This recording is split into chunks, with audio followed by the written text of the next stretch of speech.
नमस्कार दर्शक बंधु। एही दोल पूर्णिमा दिन खड़ीफाट होईची एई वर्षर ओडिया नूतन पंजिका 2026 एवं 27 जहा दर्शाउची सांघातिक भविष्यतवाणी। जदि आपणकर मकर राशि तेबे एही भिडियोटी आपणक पई बहुत अधिक गुरुत्वपूर्ण रहिछि, कारण एही भिडियो रे आपणकर केउ मास गुड़िक शुभ रहिछि, केउ मास गुड़िक अशुभ रहिछि, ता सहित एही आगामी वर्ष रे आपणकर आय एवं व्यय किभଳି रहिबा पई जाउछि एवं केउ क्षेत्र गुड़िकरे आपणको सफलता प्राप्त हेबो एवं केउ क्षेत्र गुड़िकरे अधिक समस्या दे आपण गति करिवे। विशेष भाव में आपणको बहुत अधिक सचेतन रहिबाकु पड़िबो।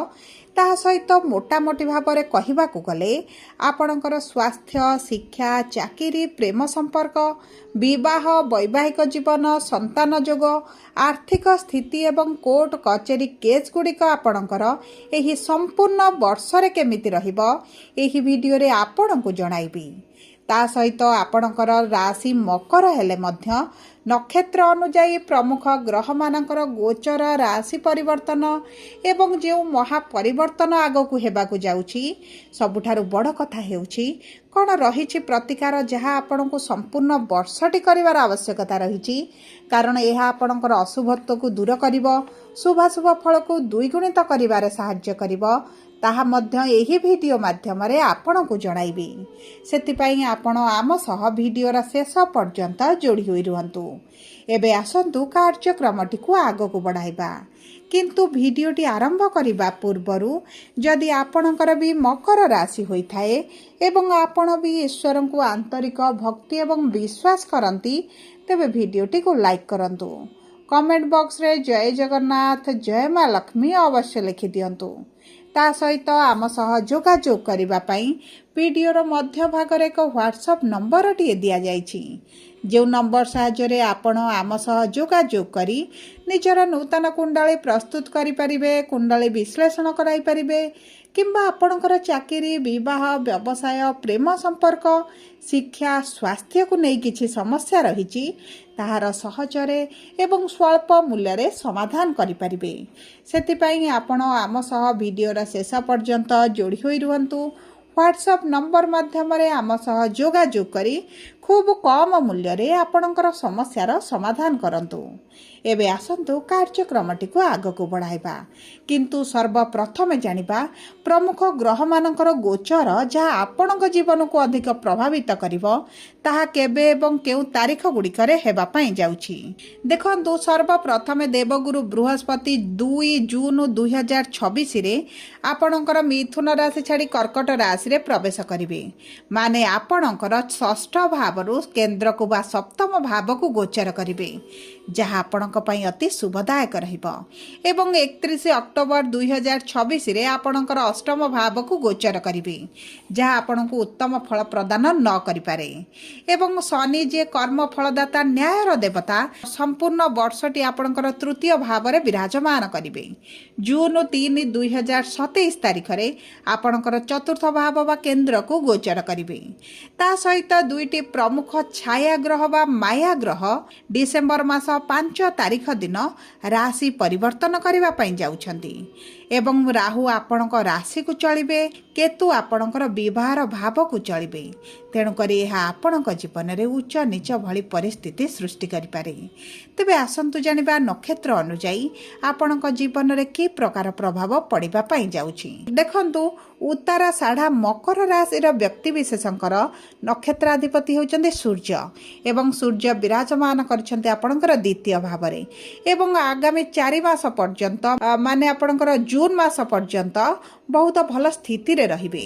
आपण जदि एही समय मध्य किछि सरकारी चाकरी पई चेष्टा करंती, तेबे आपनको उत्तम फल प्राप्ति हेबो। विद्यार्थी माननको शिक्षा क्षेत्र रे शुभ फल मिलिबो। जदि आपणकर अर्थ को कोनोसी जगह रे इन्वेस्ट करूछंती, तेबे एही समय रे बुझी विचारी कले आपणको पई शुभदायक रहिबो। ता सहित जदि आपण ऑनलाइन सेक्टर रे किछि कार्य करूछंती, तेबे आपणको कैरियर रे ग्रोथ आपण देखिबे। एवं देखंतु उच्च शिक्षा करिवार जो अभिलाष रहिछि, विदेश जिबा पई चाहुछंती ଶିକ୍ଷା ପାଇଁ ତେବେ ମଧ୍ୟ ଆପଣଙ୍କୁ ବହୁତ ଗୁଡ଼ିଏ ସୁଯୋଗମାନ ପ୍ରାପ୍ତ ହେବ। ତା ସହିତ ଆପଣ ଯଦି ଏହି ସମୟ ମଧ୍ୟରେ ଭୂମି ଜମି ବାହନ କିଛି କ୍ରୟ କରିବା ପାଇଁ ଚାହୁଁଛନ୍ତି ତେବେ ମଧ୍ୟ ଆପଣଙ୍କୁ ଉତ୍ତମ ଫଳ ପ୍ରାପ୍ତ ହେବ। ଗୁରୁ 2 ଜୁନ୍ 2026ରେ ଆପଣଙ୍କର ସପ୍ତମ ଗୃହକୁ ପ୍ରବେଶ କରିବା କ୍ଷଣି ବିବାହ ପାଇଁ ଅତି ପ୍ରବଳ ଯୋଗ ବନିବ। ଯେଉଁ ମକର ରାଶିର ବ୍ୟକ୍ତିବିଶେଷଙ୍କର ବିବାହରେ ବିଳମ୍ବ ଦେଖିଲେଣି, ବିବାହ ହୋଇପାରୁନାହିଁ, ବିବାହର ସମସ୍ୟା ଆସୁଛି କିମ୍ବା ବୟସ ବଢ଼ୁଛି କିନ୍ତୁ କିଛି ନା କିଛି ଅଡ଼ଚଣ ପାଇଁ ଆପଣଙ୍କର କଥା ବିବାହର ପ୍ରସ୍ତାବ ଆଗକୁ ବଢ଼ିପାରୁନି, ତେବେ ଆପଣଙ୍କର 2 ଜୁନ୍ ପରଠାରୁ ଏବଂ 31 ଅକ୍ଟୋବର ମଧ୍ୟରେ ନିଶ୍ଚିତ ଭାବରେ ବିବାହ ହୋଇଯିବ। କାରଣ ଗୁରୁ ଯେହେତୁ ଶୁଭ ଗ୍ରହ ଆପଣଙ୍କର ବିବାହର ଭାବରେ ବିରାଜମାନ କରିବେ, ଆପଣଙ୍କର ଗୃହରେ ଶୁଭ କାର୍ଯ୍ୟ ମାଙ୍ଗଳିକ କାର୍ଯ୍ୟ ଅନୁଷ୍ଠିତ ହେବ। ତା ସହିତ ଗୁରୁଙ୍କର ପଞ୍ଚମ ଦୃଷ୍ଟି ଆପଣଙ୍କର ଲାଭର ଭାବରେ ଯେହେତୁ ରହିବ, ଆପଣଙ୍କ ବ୍ୟବସାୟରେ ଯଦି ମାନ୍ଦା ପରିସ୍ଥିତି ଦେଖୁଛନ୍ତି ତେବେ ମଧ୍ୟ ଜୁନ୍ 2 ତାରିଖ ପରଠାରୁ ବ୍ୟବସାୟରେ ଉନ୍ନତି ଆସିବ। ଏବଂ ଆପଣ ଯଦି କିଛି ପୈତୃକ ସମ୍ପତ୍ତିକୁ ନେଇ କୋର୍ଟ କଚେରୀ କେସ୍ ଚାଲିଛି ତେବେ 31 ଅକ୍ଟୋବର ପରଠାରୁ ଆପଣଙ୍କ ପାଇଁ ଶୁଭଦାୟକ ସମୟ ଆସୁଛି। ଆପଣଙ୍କର ଏହି ସବୁ ସମସ୍ୟା ଗୁଡ଼ିକ ଦୂର ହୋଇଯିବ। ଏବେ ଆସନ୍ତୁ ଜାଣିବା ଶ୍ରବଣା ମକର ରାଶି 22/10 ମକର ରାଶିର ବ୍ୟକ୍ତିବିଶେଷଙ୍କର ଆଗାମୀ ଓଡ଼ିଆ ନୂତନ ପାଞ୍ଜି ଅନୁସାରେ 2026-27 ବର୍ଷଟି କେମିତି ରହିବ। ଦେଖନ୍ତୁ, ଆପଣଙ୍କର ନକ୍ଷତ୍ର ଅଧିପତି ହେଉଛନ୍ତି ଚନ୍ଦ୍ରମା ଏବଂ ଚନ୍ଦ୍ରମା ହେଉଛନ୍ତି ଆପଣଙ୍କର ସପ୍ତମ ଭାବ ବା ଆପଣଙ୍କ ବିବାହର ଭାବର ସ୍ୱାମୀ। ଦେଖନ୍ତୁ, ଗୁରୁ 2 ଜୁନ୍ରେ ଚନ୍ଦ୍ରମାଙ୍କ ଗୃହରେ ପ୍ରବେଶ କରିବା କ୍ଷଣି ଆପଣଙ୍କର ଯଦି ପାର୍ଟନରସିପ୍ରେ କିଛି କାର୍ଯ୍ୟ କରୁଛନ୍ତି ତେବେ ଆପଣଙ୍କ ପାଇଁ ବହୁତ ଅଧିକ ଶୁଭଦାୟକ ସମୟ ରହିବ। ଯଦି ଆପଣଙ୍କର ବିବାହ ହୋଇନାହିଁ, ବିବାହରେ ବିଳମ୍ବ ଦେଖୁଛନ୍ତି ତେବେ ମଧ୍ୟ ଆପଣଙ୍କର ବିବାହ ହୋଇଯିବ ଏବଂ ବିବାହ ପରେ ଆପଣଙ୍କର ଭାଗ୍ୟ ଆପଣଙ୍କ ସାଥ ଦେବ। ତା ସହିତ ଯଦି ଆପଣଙ୍କ ଜୀବନସାଥୀଙ୍କର କ୍ୟାରିୟରରେ କିଛିଟା ସମସ୍ୟା ଦେଖୁଛନ୍ତି, ଉଚ୍ଚ ନିଚ ଭଳି ପରିସ୍ଥିତି ଦେଖୁଛନ୍ତି, ଷ୍ଟ୍ରେସ୍ରେ ଅଛନ୍ତି, ସ୍ୱାସ୍ଥ୍ୟର ସମସ୍ୟା ଦେଖାଯାଉଛି, ତେବେ ମଧ୍ୟ ଆପଣଙ୍କ ଜୀବନସାଥୀଙ୍କ ସ୍ୱାସ୍ଥ୍ୟରେ ଆସିବ ବଡ଼ ପରିବର୍ତ୍ତନ। ଦେଖନ୍ତୁ, ଯଦି ଆପଣଙ୍କର ସନ୍ତାନ ପ୍ରାପ୍ତିରେ ସମସ୍ୟା ହେଉଥିଲା ତେବେ ଆପଣଙ୍କର 3 ଡିସେମ୍ବର ପରଠାରୁ ସନ୍ତାନ ପ୍ରାପ୍ତିରେ ମଧ୍ୟ ପ୍ରବଳ ଯୋଗ ରହିବ। କାରଣ ରାହୁ ଆପଣଙ୍କର କୁଟୁମ୍ବ ଭାବ ବା ଦ୍ୱିତୀୟ ଭାବରେ ରହି ଆପଣଙ୍କ ସନ୍ତାନ ପ୍ରାପ୍ତିରେ ବିଳମ୍ବ କରାଉଥିଲେ। ତା ସହିତ ଆପଣଙ୍କର ଆର୍ଥିକ ସ୍ଥିତିରେ ମଧ୍ୟ ପରିବର୍ତ୍ତନ ଆସିବ। ଯଦି ଆପଣଙ୍କର ଅର୍ଥର ସମସ୍ୟାଟି ବଢ଼ିଯାଇଛି, ଲୋନ୍ରେ କରଜରେ ଧାର କରଜରେ ବଢ଼ିଯାଇଛି, ଆପଣ ସୁଝି ପାରୁନାହାନ୍ତି, ଚକ୍ରବ୍ୟୁହରେ ଫସିଲା ଭଳି ଲାଗୁଛି, ତେବେ ମଧ୍ୟ ଆପଣ ବାହାରକୁ ଆସିବା ପାଇଁ ଯାଉଛନ୍ତି। ଆପଣଙ୍କୁ କୌଣସି ନା କୌଣସି ସୂତ୍ରରୁ ଅର୍ଥ ପ୍ରାପ୍ତି ହେବ। ଆପଣଙ୍କୁ ସରକାରୀ ସ୍ତରରେ ହେଉ କିମ୍ବା ଆପଣଙ୍କର କିଛି ଅଚାନକ ଧନ ଲାଭର ମଧ୍ୟ ସମ୍ଭାବନାଟି ଦେଖାଯାଉଛି। ତା ସହିତ ଦେଖନ୍ତୁ, ଯଦି ଆପଣଙ୍କର ଅର୍ଥର ସମସ୍ୟାକୁ ନେଇ କୌଣସି କାର୍ଯ୍ୟ ଅଟକି ରହିଛି, କିଛି ଅଭିଳାଷ ଆପଣଙ୍କର ପୂରଣ ହୋଇନି, ତେବେ ମଧ୍ୟ ତାହା ଆପଣଙ୍କର ଜୁନ୍ ମାସ 2 ତାରିଖ ପରଠାରୁ ପୂରଣ ହେବା ଆରମ୍ଭ ହୋଇଯିବ। ଆପଣଙ୍କ କର୍ମକ୍ଷେତ୍ରରେ ନୂତନ ଭାବରେ ନିଯୁକ୍ତି ପାଇବାର ମଧ୍ୟ ସମ୍ଭାବନାଟି ବଢ଼ିଯାଉଛି। ଯଦି ଆପଣ ନୂତନ ବ୍ୟବସାୟ ଆରମ୍ଭ କରିବା ପାଇଁ ଚାହୁଁଛନ୍ତି ତେବେ ମଧ୍ୟ ଉତ୍ତମ ରହିବ। କିମ୍ବା ଯଦି ଆପଣ ବିଦେଶରେ ରହୁଛନ୍ତି କିମ୍ବା ବିଦେଶ ଯିବା ପାଇଁ ଆଶା ରଖିଥିଲେ ତେବେ ମଧ୍ୟ ଆପଣଙ୍କ ପାଇଁ ଶୁଭଦାୟକ ରହିବ। ତାହା ସହିତ ଆପଣଙ୍କ ସ୍ୱାସ୍ଥ୍ୟରେ ଆସିବ ବଡ଼ ପରିବର୍ତ୍ତନ। ଆପଣଙ୍କର ଯେଉଁ ପେଟର ସମସ୍ୟା, ଅସ୍ଥିଗତ ସମସ୍ୟା ରହିଛି ସେଥିରୁ ଆପଣ ଉପଶମ ପାଇବେ। କିନ୍ତୁ ଯାତାୟାତ ସମୟରେ, ଗାଡ଼ି ଚଳାଇବା ସମୟରେ ଆପଣ ଟିକେ ଅଧିକ ଧ୍ୟାନ ଦେବାଟା ଆପଣଙ୍କ ପାଇଁ ଉଚିତ ରହିବ। କାରଣ କେତୁ ଆପଣଙ୍କର ଅଷ୍ଟମ ଭାବରେ ବିରାଜମାନ କରିଛନ୍ତି। କିନ୍ତୁ ଗୁରୁ ଯେହେତୁ ଆପଣଙ୍କର ଷଷ୍ଠ ଭାବରେ ଅଛନ୍ତି, ଆପଣଙ୍କ ରୋଗ ଋଣ ଶତ୍ରୁଠାରୁ ଆପଣଙ୍କୁ ରକ୍ଷା କରିବେ। ଯଦି ଆପଣଙ୍କର କେହି ଗୁପ୍ତ ଶତ୍ରୁ ବୃଦ୍ଧି ପାଇଛନ୍ତି ତେବେ ମଧ୍ୟ ଜୁନ୍ 2 ତାରିଖ ପରଠାରୁ ସେହି ସବୁ ଶତ୍ରୁ ଗୁଡ଼ିକ ଆପଣଙ୍କ ସହିତ ମିତ୍ରତା କରିବେ କିମ୍ବା ଦୂରତା ବନାଇବା ଆରମ୍ଭ କରିବେ। ତା ସହିତ ଆପଣ ଯଦି ଏହି ସମୟ ମଧ୍ୟରେ ଭୋଗ ବିଳାସ ଐଶ୍ୱର୍ଯ୍ୟ ସମ୍ବନ୍ଧିତ କିଛି ଜିନିଷ କ୍ରୟ କରିବା ପାଇଁ ଚାହୁଁଥିଲେ ତେବେ ମଧ୍ୟ ଆପଣ କ୍ରୟ କରିପାରିବେ।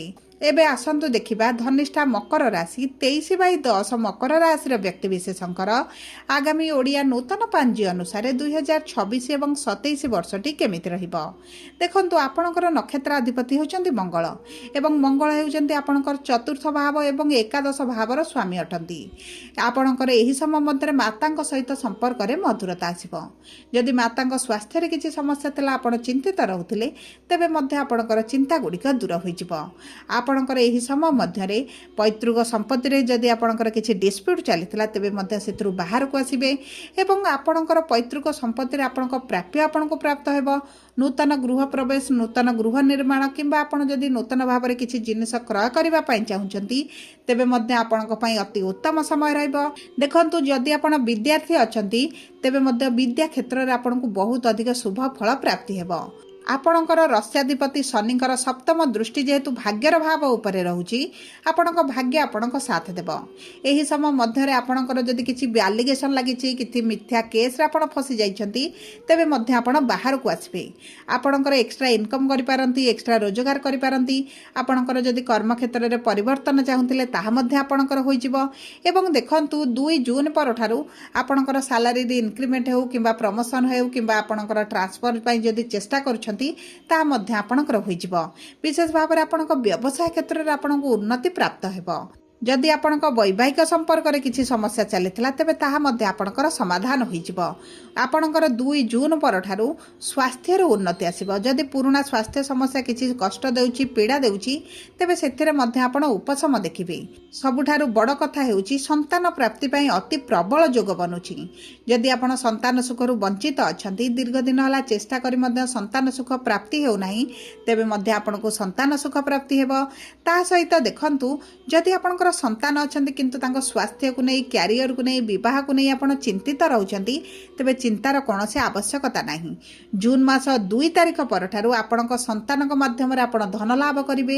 ସନ୍ତାନଙ୍କ ସହିତ ଯଦି ଆପଣଙ୍କର ସମ୍ପର୍କରେ ଏତେଟା ଭଲ ନଥିଲା, ତେବେ ମଧ୍ୟ ସମ୍ପର୍କରେ ସୁଧାର ଆସିବ। ମୋଟାମୋଟି ଭାବେ କହିବାକୁ ଗଲେ ଆପଣଙ୍କର ଏହି 2026-27 ବର୍ଷଟି ଅତି ଉତ୍ତମ ରହିବ। ସବୁ ପରେ ଅଶୁଭତ୍ୱକୁ ଦୂର କରି ଶୁଭାଶୁଭ ଫଳକୁ ଦ୍ୱିଗୁଣିତ କରିବା ପାଇଁ ଆପଣ ପ୍ରତିଦିନ ଶନିଙ୍କର ବୀଜ ମନ୍ତ୍ର 108 ଥର ସନ୍ଧ୍ୟା ସମୟରେ ପାଠ କରନ୍ତୁ। ପ୍ରାତଃ ସମୟରେ ସୂର୍ଯ୍ୟଙ୍କୁ ଜଳ ଅର୍ପଣ କରନ୍ତୁ ଏବଂ ଓମ୍ ନମଃ ଶିବାୟ ମନ୍ତ୍ର ପ୍ରତିଦିନ ପାଠ କରନ୍ତୁ। ମହାଦେବଙ୍କର ପୂଜାର୍ଚ୍ଚନା କରନ୍ତୁ। ହନୁମାନ ଚାଳିସା ପ୍ରତିଦିନ ପାଠ କରନ୍ତୁ। ଆପଣଙ୍କ ପାଇଁ ଶୁଭଦାୟକ ରହିବ। ଯଦି ଆପଣଙ୍କର ମକର ରାଶି ହୋଇଥାଏ, ଭିଡ଼ିଓଟି କିଭଳି ଲାଗିଲା କମେଣ୍ଟ ବକ୍ସରେ ଲେଖି ଜଣାନ୍ତୁ। ଯଦି ଆପଣଙ୍କ ପ୍ରିୟଜନଙ୍କର ମକର ରାଶି ହୋଇଥାଏ, ଭିଡ଼ିଓଟି ତାଙ୍କ ସହିତ ସେୟାର କରନ୍ତୁ। ଯଦି ପ୍ରଥମ ଥର ଆମ ଚ୍ୟାନେଲକୁ ଆସିଛନ୍ତି, ଚ୍ୟାନେଲଟିକୁ ସବସ୍କ୍ରାଇବ୍ କରନ୍ତୁ।